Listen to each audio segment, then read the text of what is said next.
જો તમે શેર માર્કેટમાં જાતે ટ્રેડિંગ નથી કરવા માંગતા તો મ્યુચ્યુઅલ ફંડ દ્વારા માર્કેટમાં સિસ્ટમેટિક રીતે નાના હપ્તા કે એક સાથે રોકાણનો વિકલ્પ પસંદ કરી શકો છો.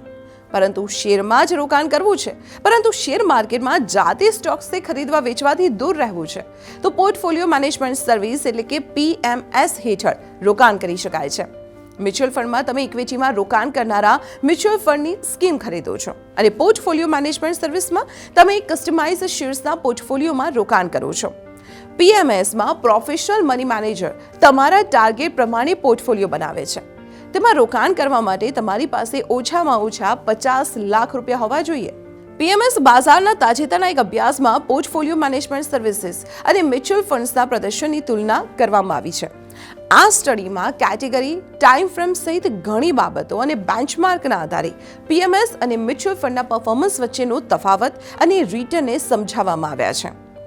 રિપોર્ટ અનુસાર છેલ્લા 5 વર્ષમાં PMSની 59 સ્કીમોએ બેન્ચમાર્કની તુલનાએ સારું પ્રદર્શન કર્યું છે. તો બીજી તરફ મ્યુચ્યુઅલ ફંડની 46% સ્કીમ્સનું જ રિટર્ન બેન્ચમાર્કથી વધુ રહ્યું છે. 3 વર્ષ અને 10 વર્ષના સમયગાળામાં રોકાણમાં પણ આવો જ ટ્રેન્ડ જોવા મળ્યો. PMS બધી કેટેગરીમાં સતત શાનદાર રિટર્ન આપી રહી છે. PMS અને મ્યુચ્યુઅલ ફંડ એકબીજાથી અલગ છે. બંનેની સમાન માપદંડો પર તુલના કરવી યોગ્ય નથી. જોકે બંને ઇન્વેસ્ટમેન્ટ અને ગ્રોથ માટે તક આપે છે, પરંતુ બંનેના ગ્રાહક અને દૃષ્ટિકોણ અલગ અલગ છે. જો તમે PMS અને મ્યુચ્યુઅલ ફંડમાંથી કોઈ એકમાં રોકાણ કરવા માંગો છો તો પહેલા તમારે કેટલીક પાયાની બાબતોને સમજવી જરૂરી છે, જેમ કે PMS અને મ્યુચ્યુઅલ ફંડ વચ્ચે તફાવત શું છે, તમારે કયા વિકલ્પમાં રોકાણ કરવું જોઈએ વગેરે વગેરે. જો PMSની વાત કરીએ તો આ રોકાણ પર્સનલાઇઝેશન પર ભાર મૂકે છે. તે એ વાત પર વધુ ધ્યાન આપે છે કે ફંડ મેનેજર્સ એવા પોર્ટફોલિયો બનાવે જે રોકાણકારની ખાસ જરૂરિયાતો પર ધ્યાન આપી શકે. PMS 2 પ્રકારની સ્કીમ ઓફર કરે છે: ડિસ્ક્રિશનરી અને નોન ડિસ્ક્રિશનરી. ડિસ્ક્રિશનરી સ્કીમમાં ફંડ મેનેજર જાતે નિર્ણય કરે છે, જ્યારે નોન ડિસ્ક્રિશનરી સ્કીમમાં ફંડ મેનેજર રોકાણકારની મંજૂરી લે છે. મ્યુચ્યુઅલ ફંડથી વિરુદ્ધ PMSમાં પુલિંગ નથી થતું અને ન તો તેના કોઈ યુનિટ બહાર પડે છે. સેબીના નિયમો અનુસાર બધા PMS પ્રોવાઇડર્સે દરેક સ્કીમના પ્રદર્શનને દર્શાવવું જરૂરી છે અને આ સાથે દરેક રણનીતિનો ખુલાસો પણ કરવો પડશે અને તેને રોકાણકારો માટે ઉપલબ્ધ કરાવવો પડશે. ઉપરાંત સ્કીમની સાથે જોડાયેલા બેન્ચમાર્ક સાથે તેની તુલના કરીને રોકાણકારોને માહિતગાર રાખવા પડશે.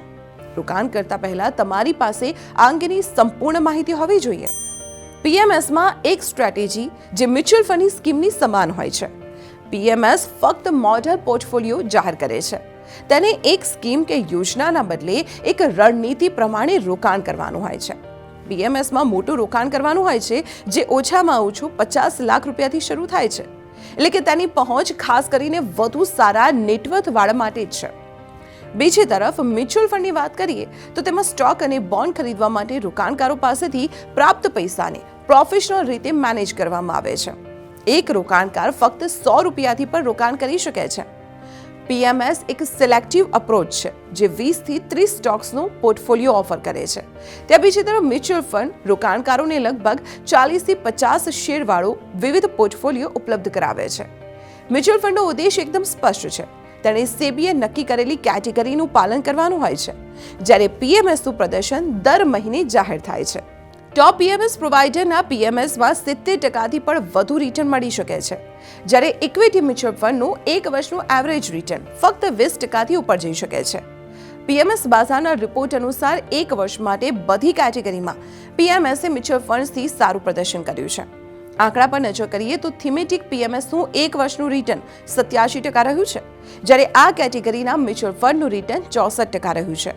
સ્મોલ કેપ મ્યુચ્યુઅલ ફંડનું 1 વર્ષનું રિટર્ન 17%, જ્યારે PMSએ 94%નું બમ્પર રિટર્ન આપ્યું છે.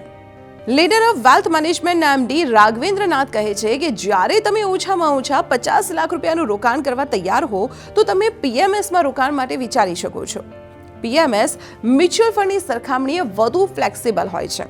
PMS બજારની હાલાતે જોઈને કોઈ પણ સ્ટોકમાં રોકાણ કરી શકે છે અને તેજી દરમિયાન રોકડ હોલ્ડ કરી શકે છે.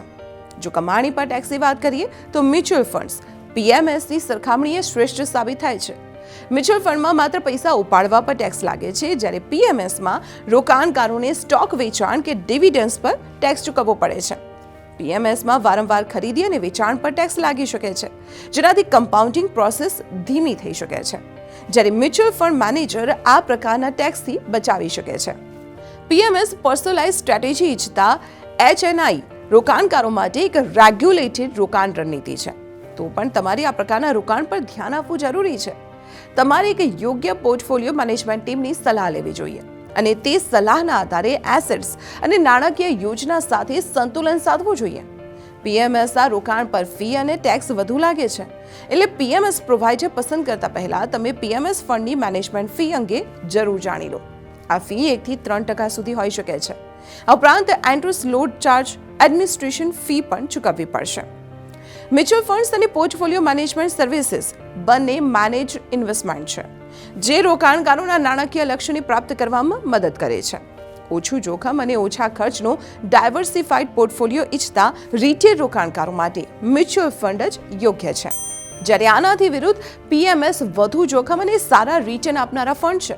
તે કસ્ટમાઇઝ પોર્ટફોલિયો ઇચ્છતા HNIs માટે યોગ્ય છે. પીએમએસ કસ્ટમાઇઝ એટેન્શન, જાણકારીની સલાહ અને સારું પ્રદર્શન ઉપલબ્ધ કરાવે છે, જેનાથી તે એવા રોકાણકારો માટે સારો વિકલ્પ બની શકે છે જે ઓછામાં ઓછા 50 લાખ રૂપિયા રોકાણ કરવા માંગે છે, ઇક્વિટી એક્સપોઝર ઈચ્છે છે, શેરબજારમાં રોકાણ કરવા માંગે છે, પરંતુ શેરબજારની દરરોજની કડાકૂટથી દૂર રહેવા માંગે છે.